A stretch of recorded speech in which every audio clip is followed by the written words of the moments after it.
Hello, I hope you're all having a good evening tonight. I want to thank you for joining me as I speak about a very special person. So we all have the drive to help others. It's in our very nature. The person I want to speak about tonight made it her life goal to help others, whether it be financially, emotionally, or physically. Mary Ellen Pleasant was this very special woman.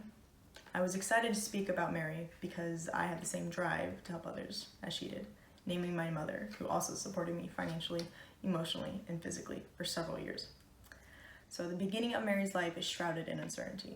No one is quite sure of her birthplace, her parentage, or whether or not she was born free or a slave.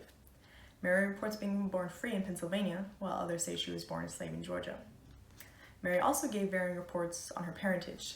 She says that her father was either the son of a Virginia governor or a Polynesian from the Sandwich Islands.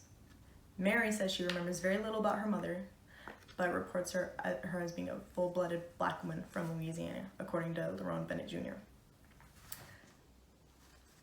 Whatever her parentage, Mary wasn't with them for long before she moved to Nantucket to live with a Quaker woman named Mrs. Hussey. Mrs. Hussey quickly realized Mary's affinity for business, as did Mary, when she began working Mrs. Hussey's shop with her. According to Betsy Taylor, Mary described herself as quick-witted, attractive, and able to make change and talk to a dozen people at once. Working for Mrs. Hussey gave Mary experience, but not an education. And Mary would always regret this.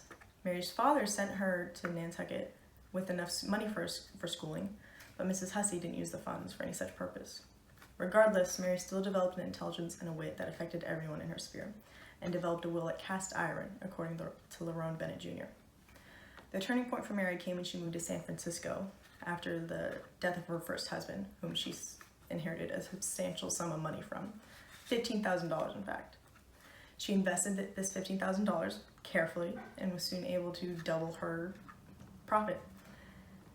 With her investments, Mary opened a chain of laundromats for the miners that desperately needed them, as well as boarding houses for fugitive slaves, according to Cecile Bibbs in the historic Nantucket. Mary also was able to support families in San Francisco, colored families in San Francisco. She ensured their financial, emotional, and physical well-being and ensured they had lucrative jobs. Mary was also a public philanthropist, working diligently to make California a free state. She provided lawyers for Black people, paid legal fees, and also provided a hiding place for Andy Lee in the famous case that finally outlawed slavery in California, according to Cecile Bibbs. Through these public actions, Mary soon became known as Black City Hall, according to California's Black citizens. Mary sets an example of generosity that we can all strive towards. All of us have the capacity to support others through tough times. We just have to utilize it as effectively as Mary did. So, without further ado, it is my great pleasure to introduce Mary Ellen Pleasant.